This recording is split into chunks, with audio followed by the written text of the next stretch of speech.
2001년 5월 초순, 경기도 외곽의 한 야산이었습니다.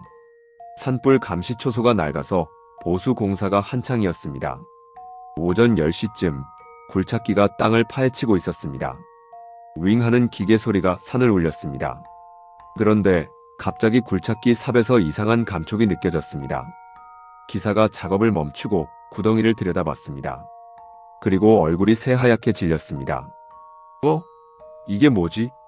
비명이 산을 가로질렀습니다. 땅속에서 사람 뼈가 나왔던 겁니다. 경찰이 급히 출동했습니다. 현장을 본 베테랑 형사도 숨이 턱 막혔습니다. 20년 넘게 강력계에서 일했지만 이런 광경은 처음이었습니다. 백골은 그냥 묻힌 게 아니었습니다. 무릎을 굽히고 상체를 앞으로 깊이 숙인 채 묻혀 있었습니다. 마치 누군가에게 절을 하듯이, 신에게 기도를 올리듯이 그렇게 묻혀 있었던 겁니다. 이건 사고가 아닙니다. 형사가 중얼거렸습니다. 백골은 90년대 초 유행하던 여성 정장을 입고 있었습니다. 한때는 단정했을 옷이 처참하게 찢어져 있었고 옆에는 낡은 가방이 함께 묻혀 있었습니다. 신원 확인은 빨랐습니다. 가방 안에서 신분증이 나왔으니까요. 서민정. 1992년 서울에서 사라진 24살 여성 직장인이었습니다. 실종 신고가 된 지 9년 만에 발견된 겁니다. 그런데 이상한 게 또 있었습니다. 찢어진 옷감 사이에서 빨강, 파랑, 노랑, 초록의 질긴 실이 발견된 겁니다. 형사들은 처음엔 그냥 옷에서 나온 실인 줄 알았습니다. 하지만 전문가 감정 결과는 충격적이었습니다. 이건 무속의식에 쓰이는 오색천입니다. 귀신을 쫓을 때 사람 몸에 대고 찢는 그 천 말입니다. 기도하는 자세로 묻힌 시신, 그리고 오색천, 이 두 가지가 형사들에게 말해주고 있었습니다. 이건 단순한 살인이 아니라 의식이었다고. 누군가는 이 여성을 신에게 바쳤다고. 9년 동안 묻혀있던 충격적인 진실은 사람을 도와준다던 그곳에서 시작됐습니다.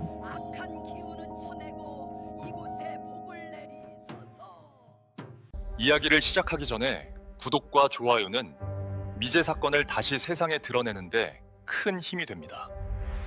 홍영웅의 사건 파일 시작합니다. 1992년 3월 23일 월요일 저녁 7시였습니다. 서울 관악구 봉천동의 한 다세대 주택 2층 서민정의 자취방 앞에 중년 부부가 서 있었습니다. 어머니 손에는 김이 모락모락 나는 도시락 통이 들려 있었습니다. 아버지는 조심스럽게 초인종을 눌렀습니다. 띵동. 대답이 없었습니다. 민정아, 엄마다. 문 좀 열어봐. 여전히 조용했습니다. 시계 초침 소리만 또각또각 들렸습니다. 현관문 앞을 내려다보니 딸의 운동화가 가지런히 놓여 있었습니다. 집에 있는 거 아니가? 그럼 왜 문을 안 열어? 부부는 불안해졌습니다. 사실 이들이 서울까지 올라온 건 딸 때문이었습니다. 매주 일요일 오후 5시면 꼭 전화하던 딸이었습니다. 엄마, 나 밥 잘 먹어. 걱정 마 하던 목소리가 벌써 2주째 끊겼던 겁니다. 첫 주엔 바쁜가 보다 했습니다. 둘째 주엔 무슨 일 있나 싶었습니다. 어제도 전화가 없자 어머니는 밤새 잠을 못 잤습니다. 그래서 새벽 기차를 타고 올라왔던 겁니다. 집주인 아주머니를 불러서 예비 열쇠로 문을 열었습니다. 삐걱하는 소리와 함께 문이 열렸습니다. 방 안은 조용했습니다. 어머니가 방 안으로 들어갔습니다. 이불은 개켜져 있었고 책상 위는 정돈돼 있었습니다. 부엌 싱크대에는 설거지한 그릇이 말라 있었습니다. 민정아, 어머니가 다시 불렀습니다. 대답은 없었습니다. 아버지가 옷장을 열어보니 옷들이 그대로 걸려 있었습니다. 그런데 이상했습니다. 딸이 늘 들고 다니던 작은 파우치가 보이지 않았습니다. 갈색 가죽 파우치, 안에 현금이랑 수첩을 넣고 다니던 그 파우치 말입니다. 여보, 민정이 가방이 없어. 어머니가 떨리는 목소리로 말했습니다. 그제야 아버지도 알아챘습니다. 신발은 집에 있는데 파우치는 없다는 게 뭔가 이상했습니다. 집주인 아주머니가 말했습니다. 민정 씨 지난주 금요일 낮에 나가는 거 봤어요. 회사 갔나 보다 했는데 그 뒤론요? 못 봤어요. 주말 내내 조용했거든요. 부부는 급히 딸의 회사로 전화했습니다. 상사가 받았습니다. 민정 씨요? 금요일 출근했다가 오후에 몸이 안 좋다고 조퇴했어요. 그 뒤론 저희도 연락이 안 돼서 걱정하던 참이었습니다. 전화를 끊는 어머니 손이 파르르 떨렸습니다. 금요일 오후 이후로 딸의 흔적이 끊긴 겁니다. 벌써 사흘째였습니다. 아버지는 즉시 파출소로 달려가 실종 신고를 했습니다. 경찰이 출동했고 형사 2명이 자취방을 샅샅이 살폈습니다. 현관문은 밖에서 잠겨 있었습니다. 창문도 안에서 잠겨 있었습니다. 다투거나 끌려간 흔적은 전혀 없었습니다. 물건이 어지럽게 널린 것도 아니었습니다. 마치 주인이 잠깐 나갔다 올 것처럼 깔끔했습니다. 하지만 형사들도 이상한 점을 느꼈습니다. 신발이 집에 있는데 사람이 없다는 게. 형사들은 주변 이웃들에게 물었습니다. 하지만 아무도 민정 씨를 본 사람이 없었습니다. 주말 동안 이 집에서 이상한 소리를 들은 사람도 없었습니다. 어머니는 딸의 옷장 앞에 주저앉았습니다. 그리고 옷들 사이에서 뭔가를 꺼냈습니다. 손뜨개 목도리였습니다. 작년 겨울 엄마가 딸에게 떠줬던 목도리였습니다. 서툰 솜씨로 한 땀 한 땀 직접 떠줬던. 민정아, 목 따뜻하게 하고 다녀 하며 건넸던 그 목도리. 어머니는 목도리를 꼭 안고 울기 시작했습니다. 우리 민정이가 어디 갔을까? 목도리에서 딸의 냄새가 났습니다. 딸이 쓰던 샴푸 냄새, 딸이 뿌리던 향수 냄새. 하지만 딸은 없었습니다. 조용한 자취방에는 시계 소리만 또각또각 울렸습니다. 서민정, 1968년 5월생, 24살이었습니다. 충청남도 서천군의 작은 농가에서 태어났습니다. 아버지 서창수 씨는 평생 농사를 지으며 2딸을 키웠습니다. 어머니 박순희 씨는 농번기엔 논에 나가고 농한기엔 동네 슈퍼에서 아르바이트를 했습니다. 민정은 언니와 함께 자랐습니다. 언니는 일찍 결혼해서 대전으로 시집갔고 민정은 둘째였습니다. 고등학교 졸업 후 민정 씨는 서울로 올라왔습니다. 1987년 2월이었습니다. 아버지가 버스 터미널까지 배웅을 나왔습니다. 어머니는 딸의 손에 꼭꼭 싼 10만 원을 쥐어줬습니다. 민정아, 서울 가서 고생하지 마라. 힘들면 집에 전화해. 어머니 눈가가 붉어졌습니다. 엄마, 나 잘할 수 있어. 걱정 마. 민정은 환하게 웃으며 버스에 올랐습니다. 창밖으로 손을 흔들었습니다. 버스가 출발하자 부모님 모습이 점점 작아졌습니다. 민정은 창밖을 보며 생각했습니다. 서울에 가서 돈 많이 벌어서 부모님 편하게 해드려야지. 서울에 온 민정은 관악구에 작은 자취방을 얻었습니다. 월세 15만 원짜리 방이었습니다. 방 한 칸에 부엌이 딸린 구조였습니다. 화장실은 공동이었습니다. 처음엔 힘들었습니다. 고향 친구들도 없었고 아는 사람도 없었습니다. 밤이면 외로워서 이불을 뒤집어 쓰고 울기도 했습니다. 하지만 민정은 악착같이 버텼습니다. 낮엔 취업 준비를 했고 저녁엔 편의점 아르바이트를 했습니다. 1년을 그렇게 버텼습니다.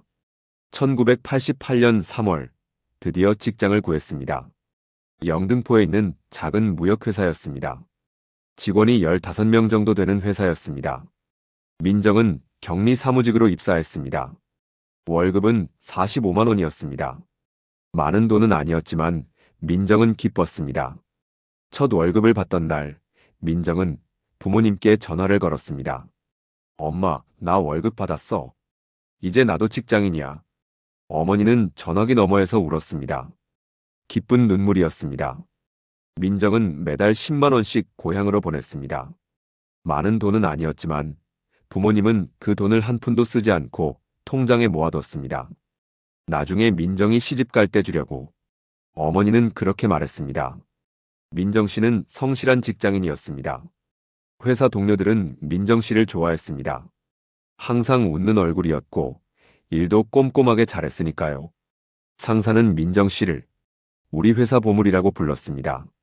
자취방에는 어머니가 보내준 물건들이 하나둘 늘어났습니다. 김치통, 고추장, 된장. 작은 선풍기는 아버지가 장날에 사서 보낸 거였습니다. 민정 씨는 매주 일요일 오후 5시면 꼭 집에 전화를 했습니다. 엄마, 나 밥 잘 먹어. 회사 일도 괜찮아. 걱정 마. 그 전화 한 통이 부모님에겐 일주일을 버티는 힘이었습니다. 1990년 봄, 민정에게 남자친구가 생겼습니다. 박영기, 28살 물류회사에서 일하는 남자였습니다. 친구 소개로 만났습니다. 용기는 성실한 사람이었습니다. 키도 크고 웃는 모습도 좋았습니다. 민정은 그를 좋아했습니다. 둘은 2년 정도 만났습니다. 주말마다 데이트를 했고 영화도 보러 갔습니다. 용기는 민정에게 작은 금반지를 선물했습니다. 우리 오래 만나자. 민정은 그 반지를 늘 끼고 다녔습니다. 하지만 시간이 지나면서 둘 사이에 금이 가기 시작했습니다. 사소한 일로 다퉜습니다. 용기는 술을 좋아했고 민정은 그게 싫었습니다. 민정은 주말에도 일하는 용기가 아쉬웠고 용기는 민정이 너무 간섭한다고 느꼈습니다. 1991년 가을, 둘은 결국 헤어졌습니다. 우린 안 맞는 것 같아. 미안해. 용기가 먼저 말을 꺼냈습니다. 민정은 울면서 고개를 끄덕였습니다. 헤어진 뒤 민정은 많이 힘들어했습니다. 회사 동료가 말했습니다. 민정 씨 요즘 많이 예민해진 것 같아요. 전엔 안 그랬는데. 친구도 걱정했습니다. 민정아, 너 요즘 잠 못 자는 거 맞지? 얼굴이 너무 안 좋아. 민정은 친구에게 털어놨습니다. 언니, 나 요즘 진짜 힘들어. 잠도 안 오고 가슴이 답답하고 우울해. 실종되기 2달 전부터는 더 심해졌습니다. 회사에서 상사에게 꾸중을 들었습니다. 서류를 잘못 정리했다는 이유였습니다. 평소 같으면 그냥 넘어갔을 일이었지만 민정은 그날 화장실에서 울었습니다. 월세도 한 달 밀렸습니다.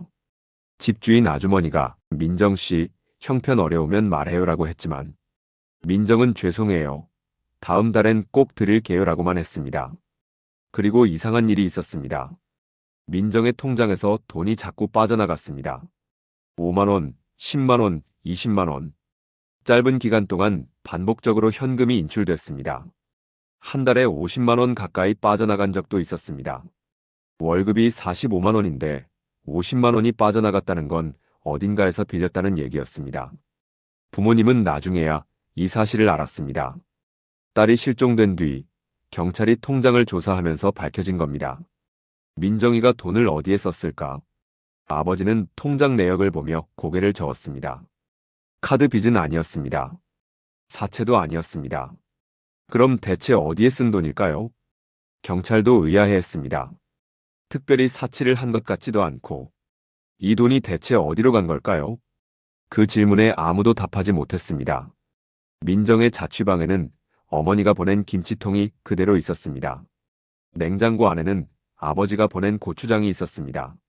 화장대 위에는 남자친구가 준 작은 금반지가 놓여 있었습니다. 하지만 주인은 돌아오지 않았습니다. 1992년 3월 24일 화요일 아침이었습니다. 관악경찰서 형사과에서 회의가 열렸습니다. 서민정 실종 사건 전담팀이 꾸려졌습니다. 팀장은 베테랑 형사 최철수였습니다. 젊은 여성이 금요일 오후부터 실종됐습니다. 벌써 나흘째입니다. 범죄 가능성을 염두에 두고 수사합니다. 최 형사가 말했습니다. 먼저 주변 인물부터 조사하겠습니다. 특히 남성 관계를 집중적으로 봐야 합니다. 경찰이 가장 먼저 주목한 사람은 전 남자친구 박용기였습니다. 이유는 명확했습니다. 민정의 친구와 회사 동료들이 한결같이 증언했으니까요. 용기 씨가 헤어진 뒤에도 민정이한테 계속 연락했어요. 민정이가 부담스러워했어요. 회사 동료도 말했습니다. 한 번은 회사 앞까지 찾아온 적도 있대요. 민정 씨가 만나기 싫다고 했는데도요. 친구는 더 구체적으로 말했습니다. 헤어지고 한 달 동안 거의 매일 전화했어요. 민정이 삐삐로 계속 호출하고 한밤중에도 공중전화로 전화 오고 그랬어요. 형사들은 박용기를 찾아갔습니다. 박용기 씨 계십니까? 문이 열렸습니다. 키가 큰 남자가 나왔습니다. 얼굴이 수척해 보였습니다. 경찰입니다. 서민정 씨 실종 건으로 몇 가지 여쭤볼 게 있습니다. 용기의 얼굴이 굳어졌습니다. 민정이가 실종됐다고요? 모르셨습니까? 저희는 헤어진 지 몇 달 됐는걸요. 형사들은 용기를 경찰서로 데려왔습니다. 조사실에 앉힌 뒤 질문을 시작했습니다. 민정 씨와 언제 헤어졌습니까? 작년 10월쯤이요. 헤어진 뒤에도 연락했습니까? 용기가 잠시 망설였습니다. 하긴 했습니다. 미련이 남았거든요. 하지만 민정이가 싫어해서 그만뒀습니다. 왜 그렇게 집요하게 연락했습니까? 용기가 고개를 숙였습니다. 후회됐어요. 제가 먼저 헤어지자고 했거든요. 근데 헤어지고 나니까 민정이가 보고 싶더라고요. 다시 만나고 싶었어요. 그래서 회사 앞까지 찾아갔습니까? 한 번 갔었습니다. 근데 민정이가 정말 싫어하더라고요. 그래서 그 뒤로는 안 찾아갔어요. 형사들은 계속 물었습니다. 지난 금요일 3월 20일 어디 있었습니까? 용기가 또렷하게 대답했습니다. 금요일 오후 3시쯤 회사에서 연락이 왔어요. 물류 창고에 문제가 생겼다고요. 저녁 6시쯤 인천으로 내려갔습니다. 밤새 작업했어요. 누가 증명할 수 있습니까? 작업 반장님, 경비 아저씨, 같이 일한 직원들 다 봤는걸요. 형사들은 인천으로 내려갔습니다. 물류 창고를 찾아갔습니다. 작업 반장을 만났습니다. 3월 20일 금요일 밤, 박용기 씨 여기 있었습니까? 네, 있었습니다. 저녁 6시 반쯤 왔어요. 밤새 같이 일했습니다. 반장이 낡은 출입 장부를 꺼냈습니다. 거기엔 박용기의 이름과 입실 시간이 적혀 있었습니다. 경비도 증언했습니다. 맞습니다. 박용기 씨 그날 밤 여기 있었어요. 새벽 4시쯤까지 일하는 거 맞습니다. 같이 일한 직원 3명도 똑같이 증언했습니다. 형사들은 고개를 갸웃했습니다. 알리바이가 너무 확실했습니다. 하지만 한 가지 더 확인할 게 있었습니다. 토요일 아침엔 어디 있었습니까? 용기가 대답했습니다. 작업 끝나고 집에 가려는데 회사 트럭이 고장 났어요. 새벽 5시쯤 정비소로 갔습니다. 이야기를 들은 형사들은 정비소를 찾아갔습니다. 정비소 사장이 기록장을 꺼냈습니다. 여기 있네요. 3월 21일 새벽 5시 15분. 박용기 씨 트럭. 엔진 과열로 냉각수 교체했습니다. 확실합니까? 확실하죠. 여기 부품 교체 영수증도 있고요. 제가 직접 고쳤거든요. 새벽에 급하게 와서 기억나요. 영수증엔 날짜와 시간이 선명하게 찍혀 있었습니다. 형사들은 서울로 돌아왔습니다. 최 형사가 팀원들을 모았습니다. 박용기 알리바이 확인됐습니다. 금요일 저녁 6시 반부터 토요일 새벽 5시까지 인천에 있었습니다. 증인만 7명입니다. 그럼 박용기는 아니라는 건가요? 가능성이 거의 없습니다. 형사들은 아쉬워했습니다. 가장 유력해 보였던 용의자가 빠져나간 겁니다. 민정 씨의 부모님은 더 힘들어했습니다. 그럼 우리 딸을 누가 데려간 겁니까? 어머니가 울먹이며 물었습니다. 형사들은 대답하지 못했습니다. 사실 용기도 힘들었습니다. 조사를 받으면서 민정이 실종됐다는 걸 알았으니까요. 민정이는 정말 어디로 간 거예요? 용기가 떨리는 목소리로 물었습니다. 저희도 찾고 있습니다. 제가 도울 수 있는 거 있으면 뭐든 하겠습니다. 민정이를 꼭 찾아주세요. 용기의 눈가가 붉어졌습니다. 훗날 2001년 백골이 발견됐을 때 다시 검사가 진행됐습니다. 옷에서 나온 오색천의 DNA를 분석했습니다. 여러 사람의 DNA가 섞여 있었지만 그중 어느 것도 박용기와 일치하지 않았습니다. 용기는 정말 무관했던 겁니다. 단지 헤어진 연인을 그리워했던 남자였을 뿐이었습니다.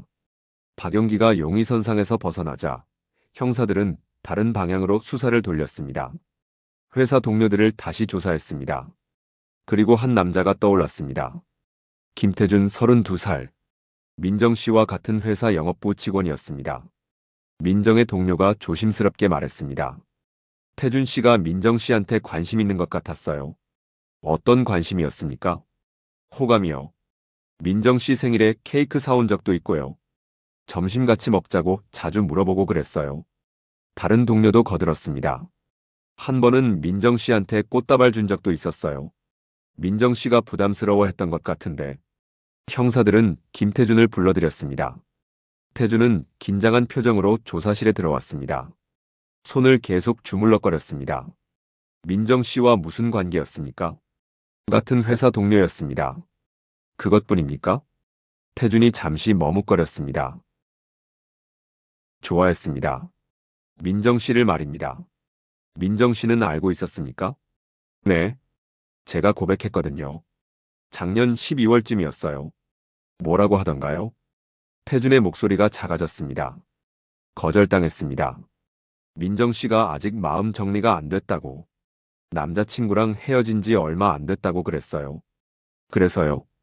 그냥 친구로 지내자고 했습니다. 저도 그렇게 하겠다고 했고요. 형사가 날카롭게 물었습니다. 3월 20일 금요일 어디 있었습니까? 태준이 또렷하게 대답했습니다. 회사 회식이 있었습니다. 저녁 6시부터 10시까지요. 어디서 했습니까? 영등포 로데오 거리 쪽 고깃집이었습니다. 전 직원이 다 갔어요. 민정 씨도 갔습니까? 아니요. 민정 씨는 오후에 몸이 안 좋다고 조퇴했어요. 그래서 회식엔 안 왔습니다. 형사들은 회식 참석자들을 모두 조사했습니다. 14명이 참석했고 모두가 김태준이 그 자리에 있었다고 증언했습니다. 사진도 있었습니다. 회식 자리에서 찍은 폴라로이드 사진이었습니다. 거기엔 김태준이 동료들과 함께 웃고 있었습니다. 회식 끝나고 어디 갔습니까? 집에 갔습니다. 동료가 증언했습니다. 맞아요.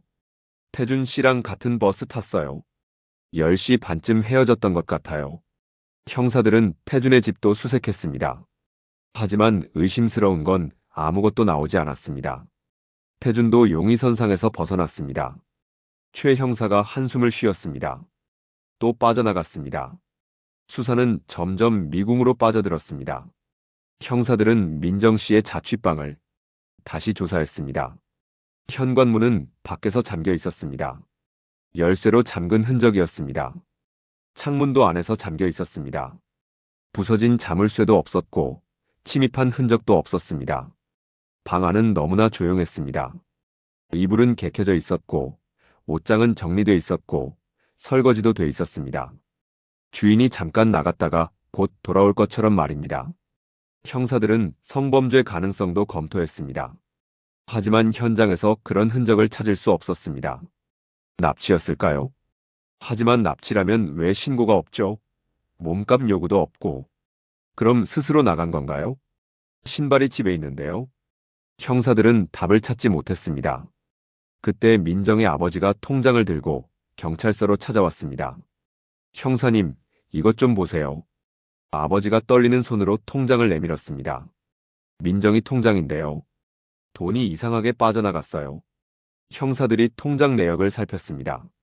1992년 1월부터 3월까지 짧은 기간 동안 반복적으로 현금이 인출돼 있었습니다. 석 달 동안 80만 원이 빠져나갔습니다. 민정의 월급이 45만 원이었습니다.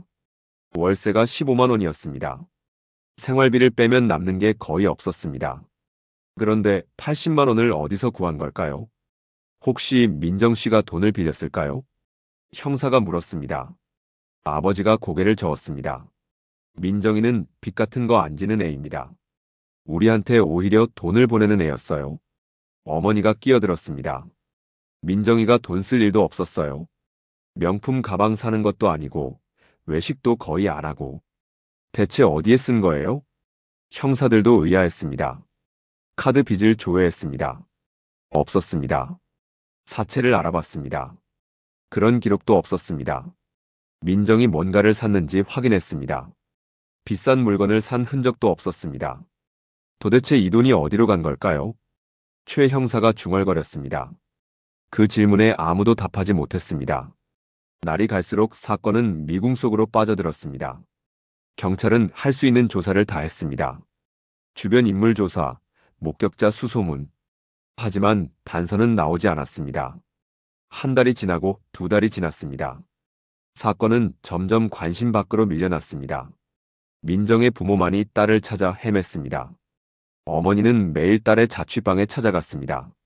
냉장고에 있던 김치통을 꺼내 안고 울었습니다. 민정아, 엄마가 해준 김치 맛있게 먹었지? 어디 있니? 제발 나타나줘. 아버지는 서울 곳곳을 돌아다니며 딸을 찾았습니다. 전단지를 만들어 붙이고 실종자 찾기 방송에도 나갔습니다. 하지만 민정은 나타나지 않았습니다. 1992년 여름이 지나고 가을이 왔습니다. 경찰은 사건을 미제 실종으로 분류했습니다. 최 형사는 사건 파일을 닫으며 한숨을 쉬었습니다. 미안합니다. 저희가 무능해서. 아버지가 고개를 저었습니다. 아닙니다. 형사님들이 최선을 다한 거 압니다. 어머니는 말없이 눈물만 흘렸습니다. 사건 파일은 증거 보관소 구석에 쌓였습니다. 먼지가 쌓이기 시작했습니다. 민정 씨의 자취방도 정리됐습니다. 어머니가 딸의 옷을 하나하나 접으며 울었습니다. 화장대 위에는 작은 금반지가 놓여 있었습니다. 남자친구가 줬던 그 반지.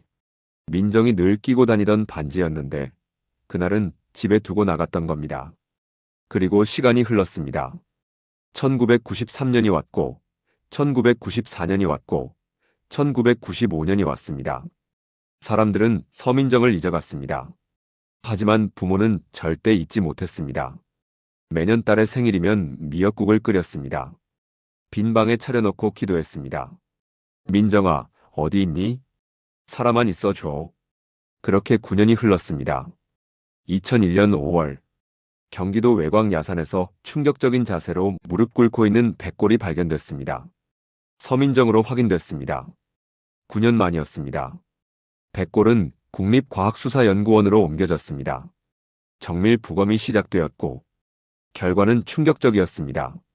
늑골 골절이 여러 군데 발견됐습니다. 두부에도 손상 흔적이 있었습니다. 집단 폭행을 당한 것으로 보입니다. 감식관이 말했습니다. 경찰은 과거 사건 파일을 다시 꺼냈습니다. 새로운 전담팀이 꾸려졌고 팀장은 강력계 베테랑 이준호 형사였습니다. 9년 전 미제 사건입니다. 하지만 이제는 다릅니다. 우리에겐 현대 과학수사 기술이 있습니다. 증거 분석이 시작됐습니다. 옷에서 나온 빨강, 파랑, 노랑, 초록 실이 감식실로 갔습니다. 이 실은 뭡니까? 처음엔 옷에서 나온 섬유인 줄 알았습니다. 그런데 감식관이 현미경으로 실을 들여다보며 말했습니다. 이건 일부러 찢어낸 겁니다. 그리고 이 색깔 조합은 감식관이 민속학 전문가에게 자문을 구했습니다. 며칠 뒤 답이 왔습니다. 이건 무속의식에 쓰이는 오색천입니다. 전문가가 사진을 보며 설명했습니다.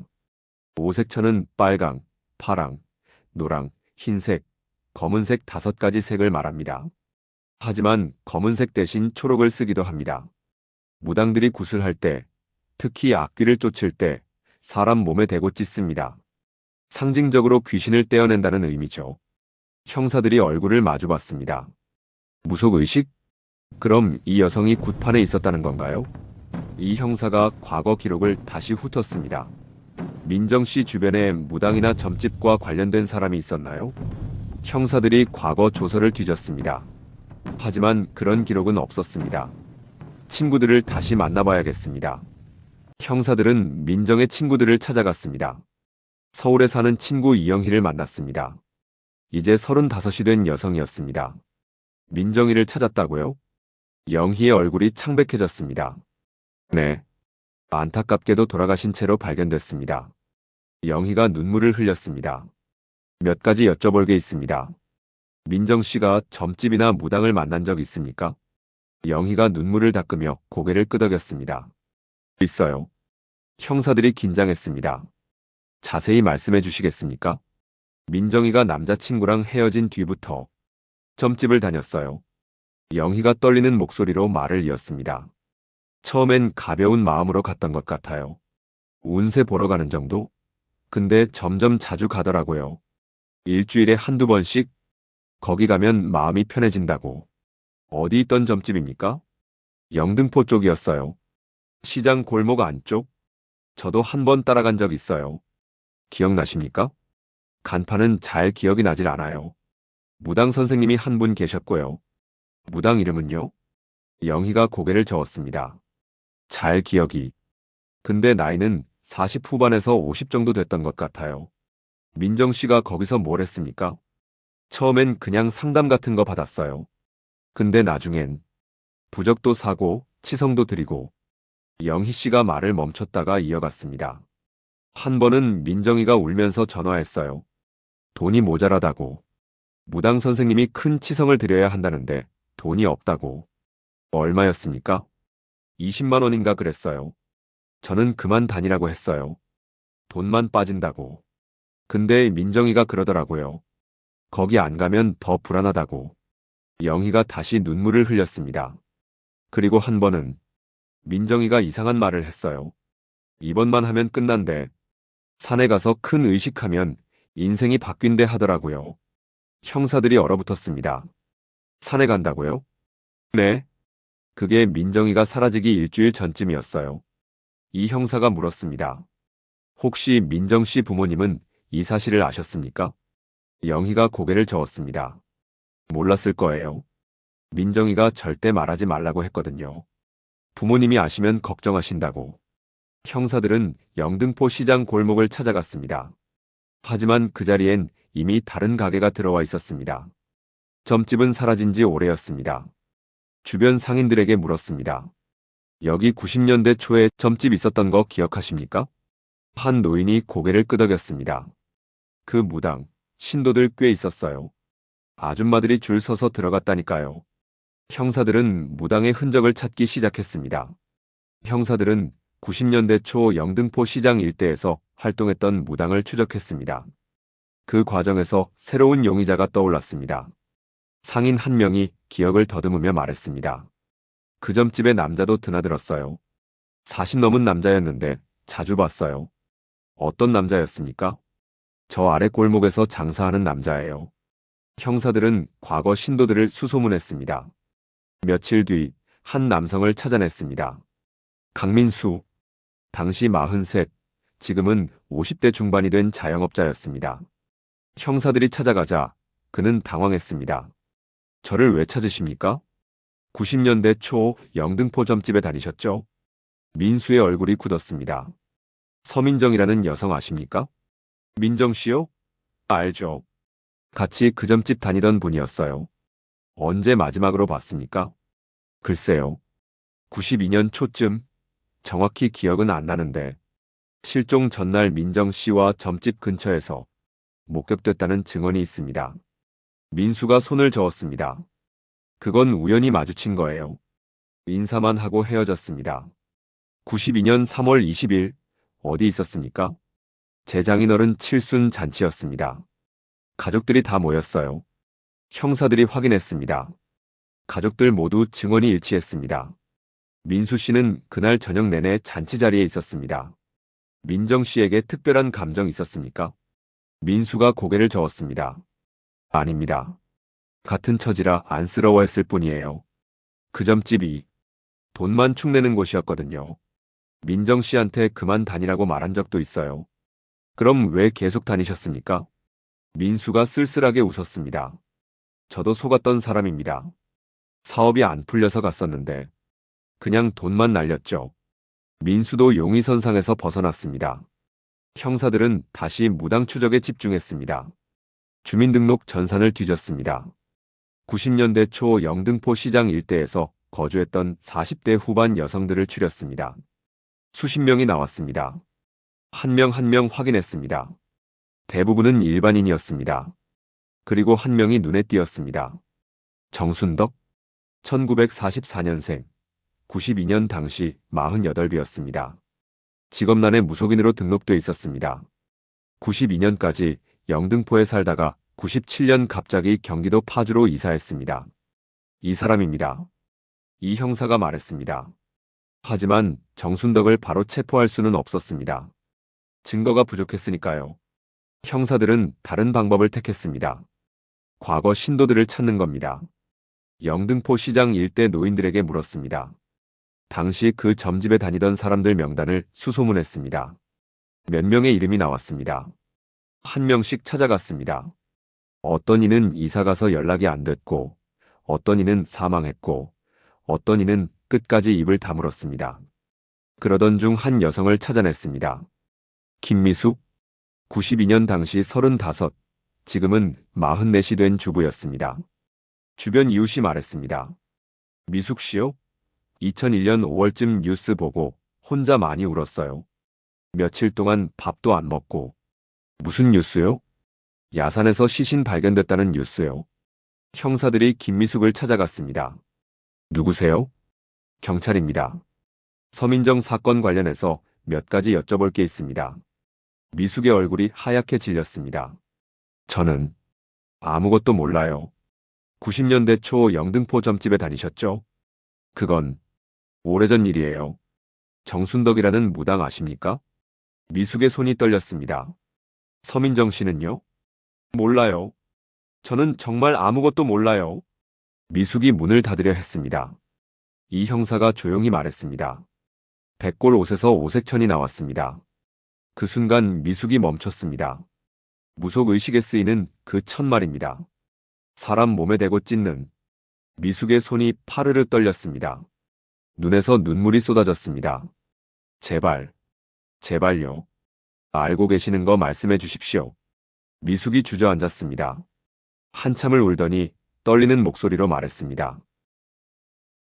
그날 산에 갔어요. 형사들이 긴장했습니다.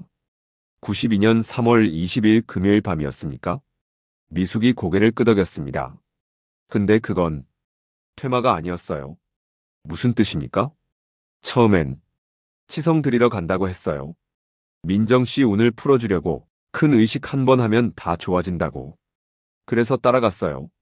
무당 선생님이랑 신도 5명이. 미숙이 눈물을 닦으며 말을 이었습니다. 근데 산에서 민정 씨가 갑자기 무서워했어요. 의식이 이상하다고 그만하겠다고. 그래서요. 무당 선생님이 화를 냈어요. 민정 씨를 귀신 들린 년이라고. 미숙이 더 이상 말을 잇지 못했습니다. 김미숙은 형사들과 함께 경찰서로 갔습니다. 조사실에서 그녀는 떨리는 목소리로 증언을 시작했습니다. 저는 불임이었어요. 결혼한 지 5년이 됐는데 아이가 안 생겼어요. 시어머니한테 구박받고 남편은 지쳐하고. 그때 점집을 알게 됐어요. 미숙이 눈물을 닦았습니다. 무당 선생님이 말했어요. 기도하면 아이 생긴다고. 저는 믿었어요. 돈도 많이 썼어요. 부적도 사고 치성도 드리고. 민정 씨는 언제 만났습니까? 92년 초쯤이었어요. 민정 씨도 거기 다녔어요. 헤어진 남자 때문에 우울하다고 힘들어했어요. 그날 밤 이야기를 해주십시오. 미숙이 숨을 깊이 들이마셨습니다. 3월 20일 금요일 저녁이었어요. 무당 선생님이 연락했어요. 오늘 산에 가서 큰 의식한다고. 민정 씨 운을 풀어준다고. 누가 갔습니까? 무당 선생님, 그리고 신도 5명이요. 그리고 민정 씨, 어디로 갔습니까? 경기도 쪽 야산이었어요. 차 2대로 나눠 탔어요. 미숙이 계속 말했습니다. 산 위에 도착했어요. 저녁 9시쯤 무당 선생님이 촛불 켜고 방울 흔들고 그러면서 민정 씨한테 오색천을 찢기 시작했어요. 오색천을요? 몸에 대고 찢으면서 나가라 나가라 하는 거예요. 귀신 쫓는다면서. 민정 씨는요? 처음엔 가만히 있었어요. 근데 점점 무서워하더니 갑자기 소리쳤어요. 이건 이상해요. 그만할래요 라고. 미숙의 목소리가 떨렸습니다. 무당 선생님이 화를 냈어요. 민정 씨를 귀신 들렸다고. 쪼잔해야 민정 씨가 제정신이 든다고. 그러더니 우리한테 말했어요. 쳐야 귀신이 나간다. 계속 치라고 했어요. 때렸습니까? 미숙이 울먹였습니다. 저는 안 했어요. 무서웠어요. 근데 다른 사람들이 민정 씨를 밀치고 때리고. 무당 선생님이 계속 외쳤어요. 더 세게 해라. 귀신이 안 나가고 버틴다. 그 뒤는요? 민정 씨가 쓰러졌어요. 움직이지 않더라고요. 우리 모두 겁에 질렸어요. 그래서요. 무당 선생님이 우리를 협박했어요. 너희도 공범이다. 입 열면 다 같이 끝난다고. 그리고 그 자리에 묻었어요. 형사들이 메모했습니다. 신도 명단을 알려주십시오. 미숙이 떨리는 손으로 이름을 적었습니다. 4명의 이름이 나왔습니다. 형사들은 바로 움직였습니다. 다른 신도들을 찾아갔습니다. 한 명은 남편 외도 문제로 무당집에 다녔던 여성이었습니다. 또 한 명은 사업 실패로 빚에 시달리던 남성이었습니다. 처음엔 모두 부인했습니다. 하지만 김미숙 증언이 있다는 말에 하나둘 무너졌습니다. 증언이 모두 일치했습니다. 이 형사는 정순덕의 집을 압수수색했습니다. 파주의 작은 단독주택이었습니다. 창고에서 오래된 짐 상자들이 나왔습니다. 굿에 쓰던 도구들이었습니다. 방울, 칼, 신장대, 그리고 천 조각들. 감식관이 면밀히 조사했습니다. 여기 혈흔이 있습니다. 낡은 무당 신복 하나에서 미세한 갈색 얼룩이 발견됐습니다. DNA 분석에 들어갔습니다. 결과가 나오는데 2주가 걸렸습니다. 2001년 6월 초였습니다. 이 형사가 보고서를 받아들었습니다. 혈흔 DNA가 서민정과 일치합니다. 팀원들이 환호했습니다. 그리고 옷에서 나온 오색천 혼합 DNA 중 주요 프로파일이 정순덕과 연결됩니다. 결정적 증거였습니다. 이 형사는 신도들의 증언과 물증을 정리했습니다. 민정의 통장 기록도 다시 확인했습니다. 빠져나간 돈의 시기와 무당이 치성을 권했던 시기가 일치했습니다. 이제 모든 조각이 맞춰졌습니다. 이 형사가 팀원들에게 말했습니다. 모든 증거가 한 사람을 가리키고 있습니다. 정순덕 체포 영장이 발부됐습니다. 2001년 6월 5일 경기도 파주의 한 주택. 경찰입니다. 서민정 살인 혐의로 체포합니다. 정순덕의 얼굴이 굳었습니다. 저는 아무것도 안 했어요. 같이 가시죠. 순덕은 수갑이 채워진 채 경찰차에 올랐습니다. 조사실에서 순덕은 끝까지 발뺌했습니다. 저는 사람을 살리려 했어요. 죽이려는 의도는 없었다고요. 그날 밤 무슨 일이 있었습니까? 치성을 드리려 했어요. 민정 씨 운을 풀어주려고. 증언이 다릅니다. 당신이 신도들에게 민정 씨를 때리라고 지시했다고 합니다. 아니에요. 귀신이 들려서. 우리는 귀신을 쫓으려. 하지만 증거는 명확했습니다. 이 형사가 순덕에게 물었습니다. 왜 무릎 굽힌 자세로 묻었습니까? 순덕이 말을 멈췄습니다. 그건 신령님께. 그 순간 형사들은 확신했습니다.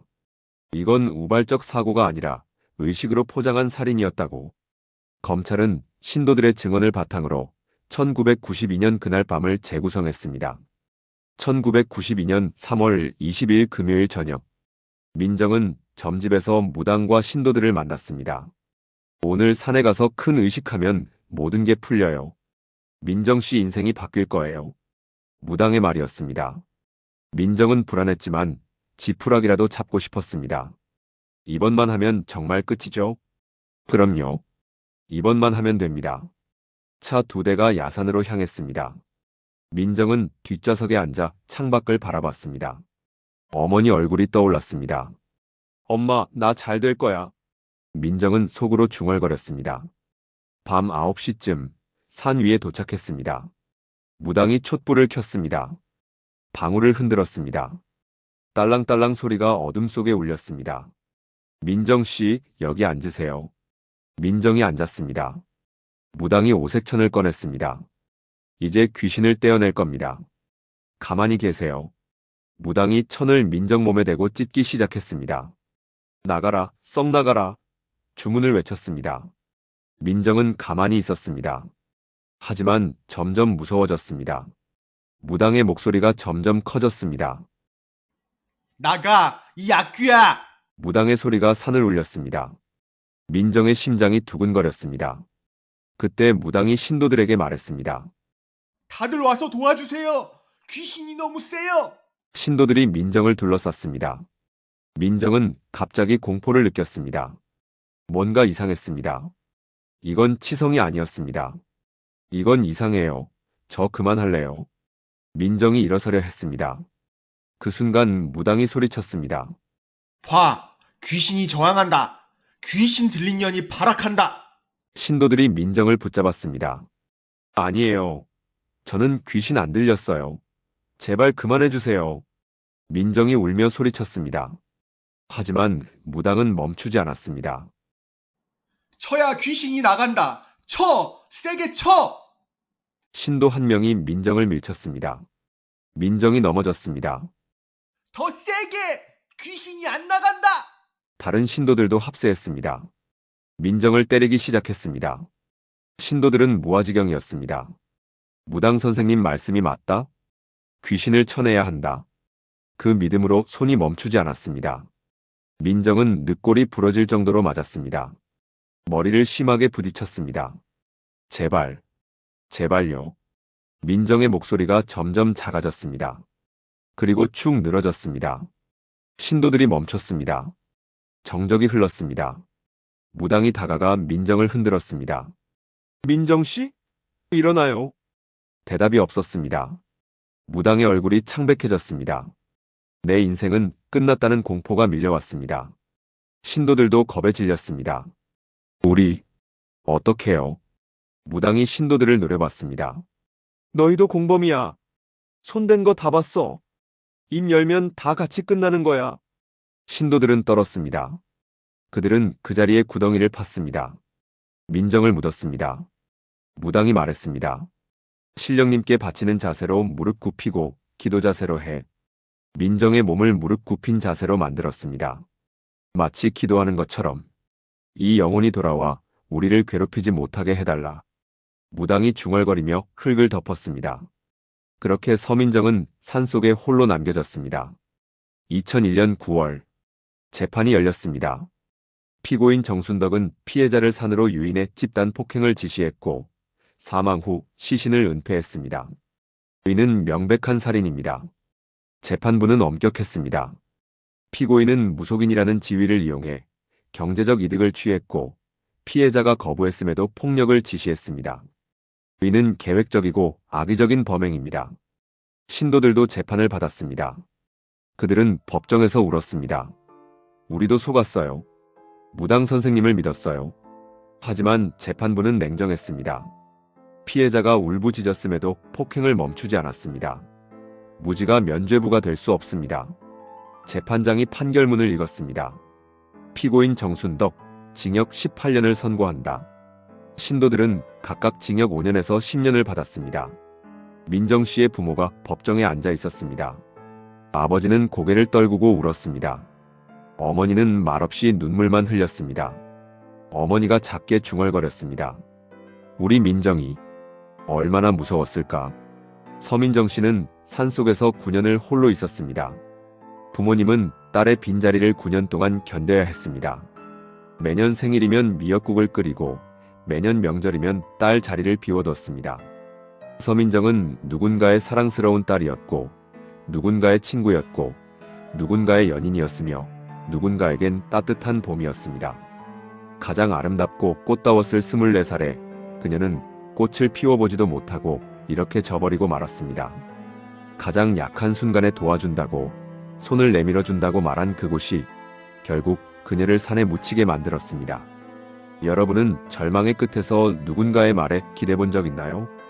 그 믿음이 구원이었는지 덫이었는지 우리는 어떻게 구분할 수 있을까요? 오늘 서민정 씨의 이야기를 통해 우리 모두 한번 생각해봤으면 좋겠습니다. 홍영웅의 사건 파일. 오늘 이야기는 여기까지입니다. 구독과 좋아요는 미제 사건을 다시 세상으로 끌어내는데 큰 힘이 됩니다. 시청해주셔서 감사합니다.